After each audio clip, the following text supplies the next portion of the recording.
তাই নামাজরত বান্দার সবচেয়ে বেশি যত্ন নেওয়া উচিত বিষয় হল দোয়া। দোয়া আত্মার জন্য খাদ্য এবং মনের জন্য ওষুধ। দোয়া হল সবচেয়ে মর্যাদাপূর্ণ ইবাদত, শ্রেষ্ঠ আনুগত্য এবং সবচেয়ে উপকারী নৈকট্য অর্জনের উপায়। যেমনটি সর্বশ্রেষ্ঠ মানব, তার ওপর সর্বোত্তম দোয়া বর্ষিত হোক, তিনি বলেছেন। দোয়াই হল ইবাদত।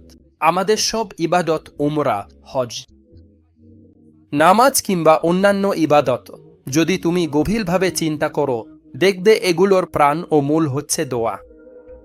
তাই যখন মুমিনদের মা আয়েশা রাসূলুল্লাহ কে জিজ্ঞাসা করেছিলেন, বলেছিলেন, হে আল্লাহর রাসূল, ধরুন আমি লাইলাতুল কদর পেয়ে গেলাম, আমরা যদি সেই রাতটি পাই এবং ইবাদতে কাটাই, তাহলে আমি কি বলবো?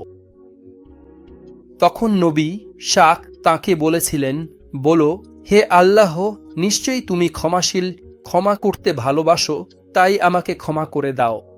এখানে নবী তাকে দোয়ার দিকে নির্দেশ দিয়েছেন, যা আসলে ইবাদত।